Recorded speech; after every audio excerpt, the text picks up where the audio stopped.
Hello everyone and welcome back to Castlevania, Lord of Shadow 2.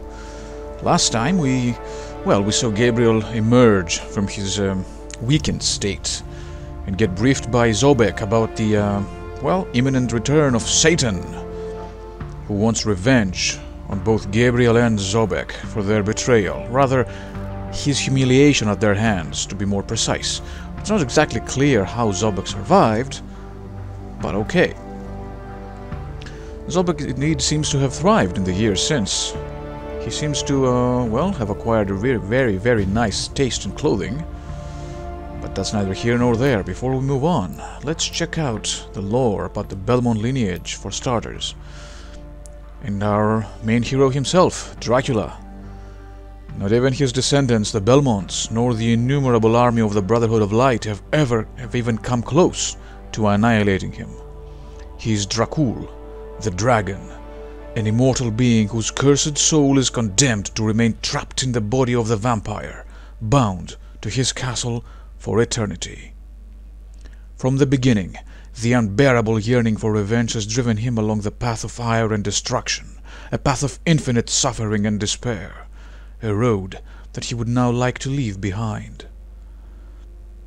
That is why the power of your god cannot destroy me, because I am his chosen one, as Gabe himself said at the beginning of the game. Now let's see about the Brotherhood of Light, the Brotherhood soldiers, for example. The boys who prove that they are skilled enough with the sword are recruited by the Brotherhood of Light in their campaign against the forces of evil. The tough physical and mental training they are given makes them very efficient in close combat, providing them with ironclad determination. However, if their willpower is not enough, they wear full armor and carry large shields to protect their lives instead. As lower-ranking members, the Brotherhood soldiers are sent to their deaths by their generals with the sole hope of offering them a better fate than their own. Follow me, brothers, for if you do, you will meet a death more honorable than any you could imagine. Cardinal Vicus, the Grand Master of the Brotherhood, another, power-hungry figure drunk on his own power. The Paladin. Oh boy, the Paladin. Now those who aspire to be Paladins are raised in monasteries, educated under the dogma of faith and trained in the art of war. Their whole life becomes a test in which any mistake, as insignificant as it may be, leads to the complete failure of their mission. Only the purest heart, capable of showing absolute determination and an unswerving faith, will be recognized as God's chosen one. Beyond receiving the admiration of all and the favor of the Council of the Brotherhood of Light, the Paladins are rewarded with weapons and armor of gold, forged by the best master blacksmiths from Angel Bones. Their aim from then until the end of their days is to serve God in the battle against the offspring of evil and guide their troops to victory. I was like you once, but your God showed me another path, said to the poor Paladin by Gabe at the beginning. And the Siege Titan. We had to destroy at the start because it was wreaking havoc on Gabe's estate. With the upsurgence of battles between the Brotherhood of Light and the forces of darkness, the engineers of the Holy Order quickly completed the last great work of Gandolfi, the Siege Titan. It is a giant wood and metal automaton, inspired by the stone giants that the forces of Agartha commanded in the Necromancer Wars. For over a decade, hundreds of craftsmen worked to complete the mechanism, powered by the divine energy of the gem that the priests placed in its head. In battle, it would be ready to use its enormous extremities, smashing a regiment with a single stamp of the foot, pulverizing the walls of the castle with its fists, and dispatching a group of soldiers inside. Its value in the war was such that only after it was built did the Brotherhood decide to start the siege of Dracula's castle. One word is enough to set it in motion. Destroy, said by Hughes, its master engineer apparently. Let's see what we can learn about Zubik Society before we move on finally. The artwork as always is stellar, and Zubik I think steals the show this time around. Zubik was, together with Carmilla and Cornell, one of the old founders of the Brotherhood of Light who answered the call of God, leaving their darkest being on the earth. The Lord of the Dead, however, despite his absolute mastery of necromantic magic, could do nothing against the supremacy of Satan, and his existence was relegated to the kingdom of the lifeless. Exhausted and humiliated, he remained hidden for an era, watching over the world of men through his countless spies, extending his influence and preparing his return. When he learned that the power of Dracula had weakened enough in that the arrival of Satan was near, Zubik materialized once again on Earth. He left behind the arrogance of his past to take on the role of an influential businessman, and he blended in directly with society up to the present. Now he has a new plan, a perfect plan that will put his two worst enemies against one another, leaving only he, Zubik, to become Lord of all, once and for all. You can have the eternal rest you so crave after all, but first you must help me stop Satan from returning to the world. And for that, this is my promise to you, old friend. Let's see about the lieutenant, this new Black Knight. No one knows the identity of the man accompanying the astute Zubik in his crusade for power. It is rumored that he wears armor forged from metal extracted from the abyss, and that he adeptly brandishes a mystical sword by the name of Masamune, capable of going beyond the material realm. Now, Masamune is a pretty well-known folklore name of a master blacksmith, a demonic blacksmith of swords in Japanese folklore. The Masamune is a Japanese-style sword, which is very common in Castlevania games since Symphony of the Night, but let's move on with the description. Some records indicate that he is the spirit of a damned general, others that he is a demon that must pay a debt to death. However, the most popular story is the one that classifies him as a result of the necromantic reanimation of a legendary warrior. After all, it would not be the first time that Zubik used witchcraft to create a powerful armed guard. Zubik sent me. He feels you might need my help as you are still weak, says he, in a place we have not seen yet, but enough of that. Let's move on inside the our target. As we can see, that is the point we have to go. Gabriel can still jump and attack like he should. However, his powers have diminished. We have no longer the Void Sword nor the Chaos Claws. But what is this? Memorial. Chronicles of the Ancient Light. On the exact spot of this memorial, what are known as the Chronicles of the Ancient Light was discovered 500 years ago. These apocryphal texts detail the horrific experiences of those who managed to escape from the claws of Dracula. Most of them lost their mind and parts of their bodies too, devoured by ghouls, vampires, and harpies. These survivors soon died of the most awful infections and deliriums. However, a few miraculously managed to return safe and sound. Thanks to them, maps of the inside of the castle and precise tales of the horrors that took place inside were pieced together. It was a great Roland de Roncesvalles, Paladin of God, who made military use of those maps, gaining knowledge of the castle that, in hindsight, was crucial to defeating the Prince of Darkness. Now, it could be deduced that Roland de Roncesvalles was the name of the paladin that died by the hands of Gabe in the introduction. It also appears that we have some limited amount of control over the various props we can see around the game world this time around. But in any case, let's open the door and head inside. We're here to fulfill our mission, after all.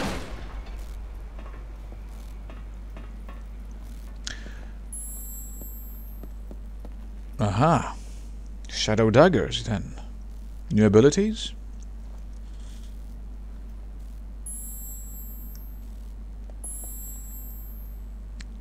Alright. There we go. This shutter is unlocked now and we can open it. I almost feel sorry for you guys because this game, well, looks amazing, even now. And, well, YouTube compression is gonna work wonders on this one. In any case, the Shadow Daggers. Making a small cut on his wrist and using the same power to mold his blood as for the Shadow Whip. Dracula is able to throw a high-speed shadow projectile at his enemies. When it hits, the blood particles harden, dealing a forceful blow that can destabilize the target. Yes. Well, it works just like the daggers did in the original game.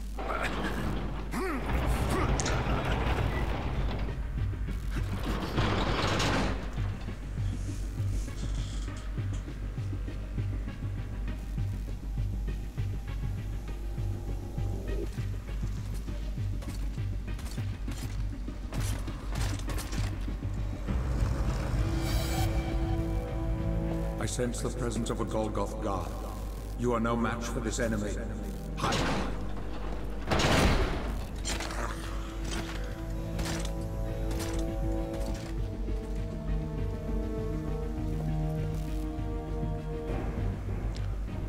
Biblical references aplenty. Golgoth guard. Yes, you can, Gabriel. We will go there. Plague of rats. Press B while in a shadow portal to transform Dracula into a pack of rats. In this state we can control one of the rats. Yes, yes. Yes, shut up. Let's see this in action then. Now we are the satanic... Rather, no, not satanic. The dragonic rats?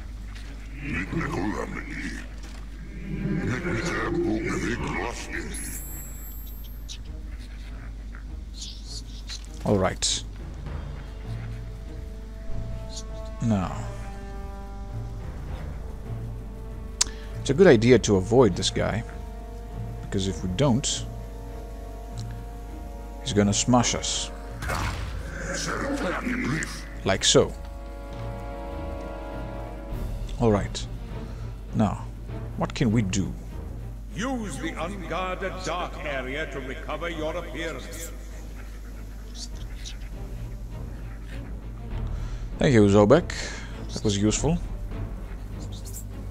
It's a little hard to see with all this darkness. As you probably might have surmised, this time around we're gonna... The guard hasn't seen you.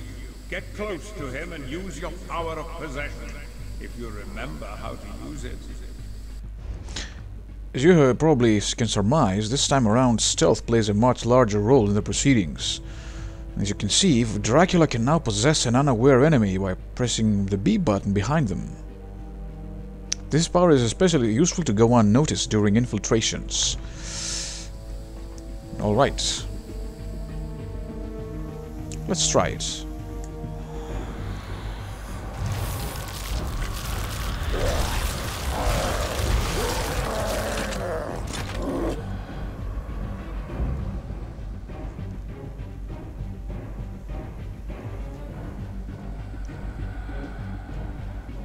Now we move the hapless guard toward the... Oh, come on now. Is destroying this being. I don't have much time. We have to use the retinal scanner. Access granted. Wonderful.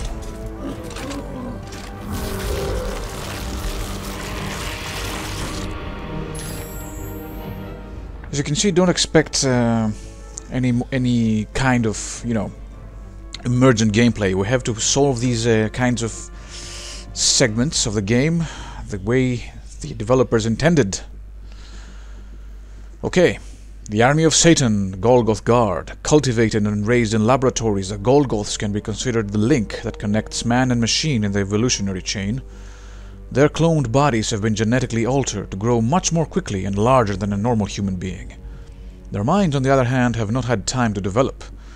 If it were not for implanting strict instructions or suppressing emotions, they would be no different from a child.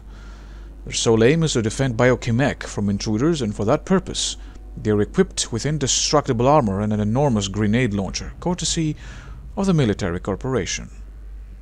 So you hide there. You're going to die, dog.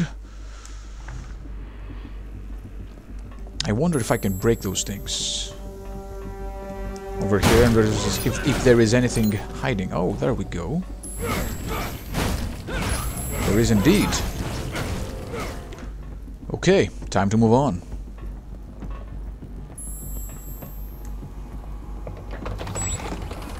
Closing hatch. Releasing cleaning gas. Please do not make sudden movement. Disinfection guaranteed. Opening hatch. Please wait.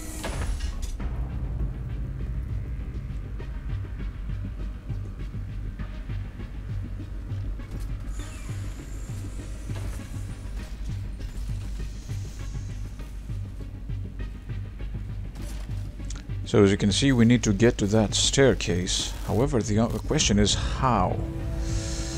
There are 2 Goth guards this time around. And we can only possess one at a time.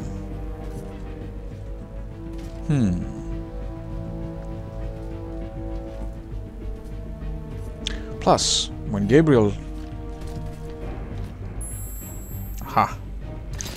It's the new sub-weapon, the Bat Swarm. The castle bats have shared their space with the Prince of Darkness for countless years. The powerful influence of their lord has bound them to his very being, as if they were a part of his own body. In bygone times, Dracula never needed the distractive abilities of these creatures, but his new situation forces him to use them to even things up. Well, it's good to see that Gabe is very much a vampire, with all the tropes that come along. Alright, this guy is distracted. And this draws the attention of the other guy.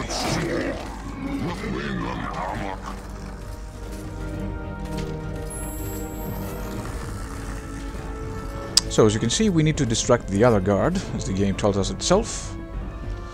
And then we can climb the staircase. No way to break open these containers though.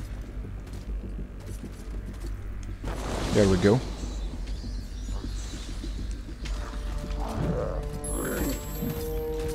Alright, let's do this.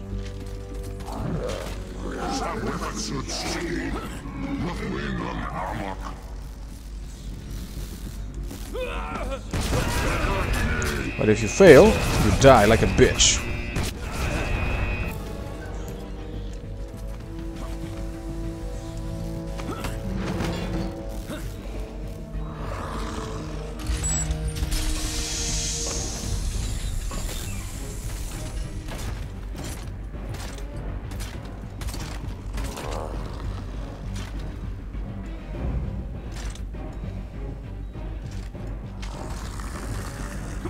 Oh, how the mighty have fallen, Gabriel. The once feared Dracula, the dragon, being reduced to the state of a common vampire, being forced to skulk around, unseen, fear of death, or worse. Of course I don't. Gabriel is but a shadow of his former self.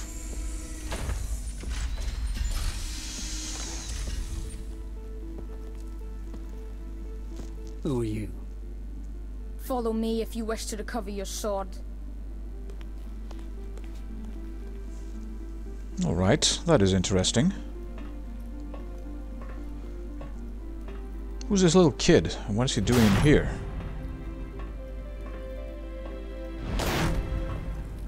Huh.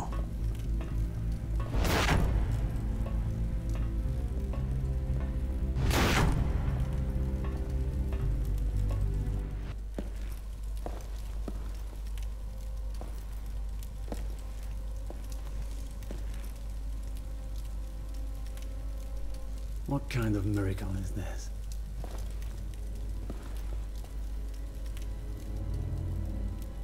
Is it a miracle? It seems like we're back in the at our castle, Bernhard's wing.